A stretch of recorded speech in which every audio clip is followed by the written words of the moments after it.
What's up? Welcome to another edition of Gen Sports Corner. Back at you. I have a lot of things to talk about. I'm going to talk about the NBA Finals that just wrapped up this past week, as well as some trade news in the NBA. So let's get into this real quick. First and foremost, congratulations to the Toronto Raptors for winning their first NBA title, bringing the trophy back to good old Canada in spectacular fashion. We did not expect to see these finals play out the way that they did, but it happened. Couple things real briefly. Kevin Durant came back, probably shouldn't have come back, and he re-injured. Let me not speak too soon. He injured his Achilles, and he already had surgery. We don't know if he had that injury prior to him going down in Game 6. But what we do know is that he had a possible or probable calf injury prior to that. Should he have played in Game 6? We don't know the answer to that. I'm not a doctor. I'm not an MD. I'm working on my PhD, but I'm not an MD. I'm not in the clinic. I don't know the probability of re-injuring injuries such as an Achilles or a strained calf, and whether a strained calf can lead to an Achilles rupture or tear. But my two eyes, looking at that first injury that KD had prior to this series, it looked like a torn Achilles. And when it was reported that he could possibly come back and play if they got to the finals or what have you, that indicated to me that if it was a torn Achilles, maybe it was a partial tear. Maybe it was something that he could rest and maybe play on for a couple games. That's just me speculating. But when I saw that injury, that looked like somebody that tore their Achilles, looked back when it happened, because when you tear your Achilles, it's almost, and I've never experienced this injury, it's just from other people giving their perspective on it. It feels as though somebody kicked you in the ankle, kicked you in the leg, and you're wondering what happened. You look back and nobody even touched you. That's what an Achilles injury feels like, at least when you tear it. So, I mean, that's what it looked like to me. I don't know if that's true. If it's true, then the Golden State Warriors are going to be in serious trouble. The coaching staff, the training staff, the organization. If not, then, either way, it's Kevin Durant's decision to come back and play in that Game 6 when he knew very well that he wasn't prepared to. I know he was dancing and doing all this, carrying on in the tunnel before Game 6 with his teammates, but there's one thing to be injured and just be warming up and just like dancing around and just enjoying yourself around your teammates, and it's a whole nother thing to be out on that court or on the football field or on the baseball diamond and actually running, making cuts when you're not able to tangibly think about the things you're doing. You're just going off of instinct. That's when injuries happen, when you're already pre-injured. So that's going to be an interesting topic that's going to be talked about for weeks, months, and probably years to come, because that's going to affect his career moving forward. We're not going to know where that's going to lead or where that road is going to take us. That's going to be a very interesting story progressing forward. Then secondly, Game 6, back and forth game. Kevin Durant goes out, I believe it was the second quarter. You go into that second half, I mean, they're really battling it out. And then it's a fast break. Man, that's just crazy. Klay Thompson gets the ball on a fast break. He's going for the layup. I believe it was Danny Green that went for the block on Klay Thompson. Klay Thompson comes down very awkwardly on his knee and twists it. And when I saw it, I immediately thought, I didn't think ACL per se, but I thought that he would be out for that game because the way that knee twisted, that's not natural. You're not coming back. I was hoping and praying it wasn't an ACL. I just thought that at very best it could be a knee strain. No, take that back, not strain, sprain, and that he would be out for the game. And then he went off the court. He was walking into the tunnel. And they told him the rule on his way to the locker room that if he went out of the game without shooting the free throws, that he could not return for the rest of the game. This man turned around in the tunnel, came back out, shot the free throws. It was almost like reminiscent of Carson Wentz throwing a touchdown pass against the Rams after he tore his ACL on third down. Like he knew he had to get that score. And he came out and threw the touchdown. Like Klay Thompson came back out and he shot the free throws, not knowing he had a torn ACL, maybe thinking that he just really tweaked his knee really bad and could possibly come back and finish game 6. More power to him. It's a lot of respect to that guy, man. It takes a lot of competitive spirit, and it shows you what type of heart Klay Thompson has. But it wasn't enough at the end of the day. He had to go out. That adrenaline wore off, and he was walking out of the stadium on crutches. And that's just what it was. And the Golden State Warriors did not have enough with all the injuries that they had in the series to beat the Toronto Raptors. So congrats to the Raptors for coming out, doing what they needed to do, making the big shots. Kawhi Leonard, obviously, playing above and beyond. Kyle Lowry showing up in the playoffs. On the road, he has been a completely different guy than he's been at home throughout the playoffs, throughout his career in the playoffs. On the road, he's been a different guy, and he showed up and showed out in Game 6 as well. It was very impressive, and, I didn't see it coming, but he was making some big shots. I know he missed the big shot in Game 5, but he came out in Game 6, and he was balling. He was on fire, man. He was clutch. And they just got it done.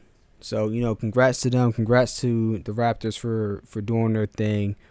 Don't know where Kawhi Leonard or Danny Green are going to go after this season. Don't know if they're going to go to the Lakers or wherever. That's speculation for another episode and another day. I'll get to that later. But let's get on to this trade real quick. And this Anthony Davis trade to the Los Angeles Lakers, that's the story of the NBA and the story of all sports right now. I mean, that's a big trade. That's one that's been talked about since last year. We didn't know if the trade was going to happen, and it didn't take place. And now in the summer, now we have the trade taking place. And I'm going to look at the details real quick of who got traded, because I didn't really look at who got dealt, but Anthony Davis traded to the Lakers for Lonzo Ball, Brandon Ingram, 3 first-round draft picks, including the 4th overall pick in the 2019 NBA draft. I mean, to me, that's not a steep price. Brandon Ingram. Oh, I left out Josh Hart as well. My apologies. Lonzo Ball. He is who he is. The shot's been all over the place.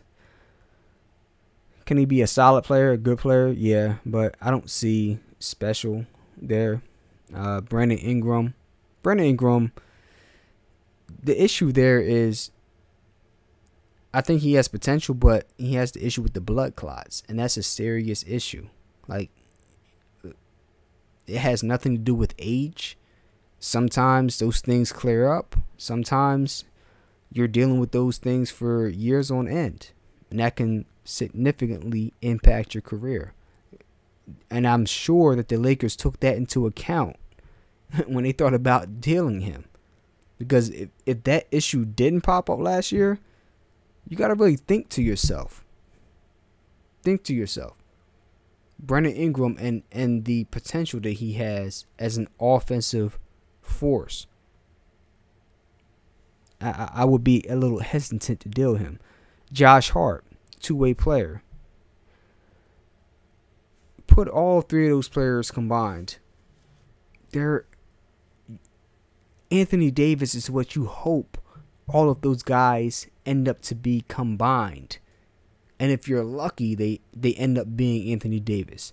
And these 3 first-round draft picks. Okay, the 4th overall in the 2019 NBA draft. Now, I have to go through the draft picks in this draft. I'm not really familiar beyond Zion Williams and Morant. I forgot what university he's from. But outside of those guys, I'm not really familiar with the impact or transcendent players in this draft. Are you going to really tell me that pick 4 in this draft is going to be or have the potential to grow into a guy that can even come close to what Anthony Davis is? I don't know about that.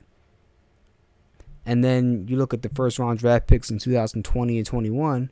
By the time you get to 2020 or 21, you're probably already going to be too good with Anthony Davis for those draft picks to matter.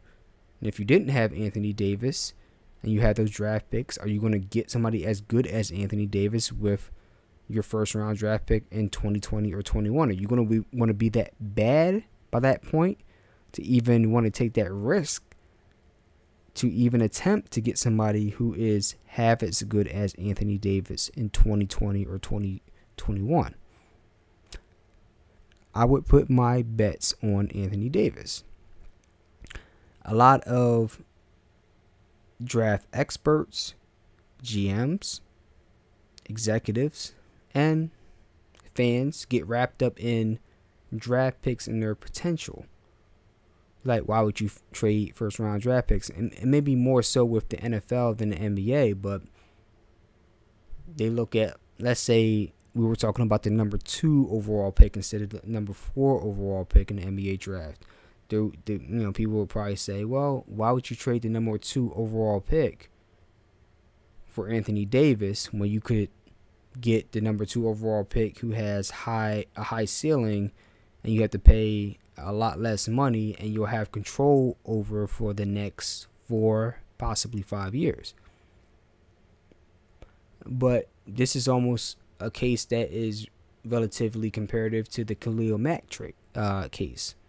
The Raiders traded Khalil Mack because they didn't want to give him a new deal.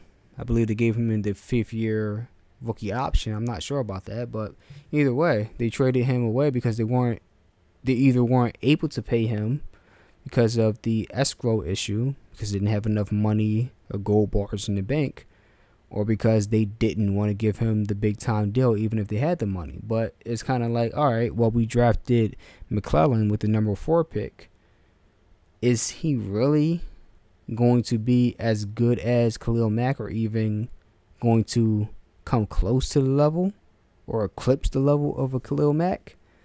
You're really putting a lot of pressure on that person. So that's the mindset I think the Lakers had in hedging their bets, and good for them. I don't like the Lakers. I'm a Sixers fan.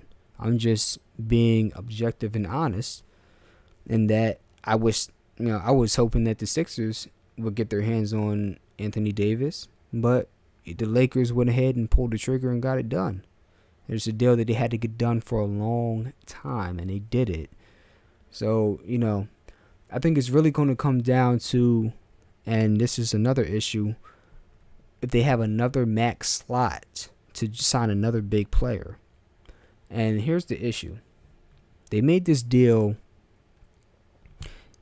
and I'm reading this right now. This is from Woj. This is a Woj bomb.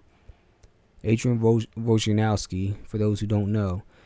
If the Pelicans and Lakers waited until July 30th to complete the trade, the Lakers could have had $32.5 million in cap space, enough to pursue a max-level free agent. By waiting 30 days, the Lakers would be acting like a team over the cap and thus allowed to use 4th overall pick in draft as salary. However, since the trade will be completed on July 6th. And since Anthony Davis probably won't void his $4 million trade bonus, this leaves the Lakers with only $23.7 million in the cap space, and that's not enough for a max contract. So that's a big deal. You're looking at $23.7 million versus $32.5 million. That is $18.8 million in cap difference. $8.8 million.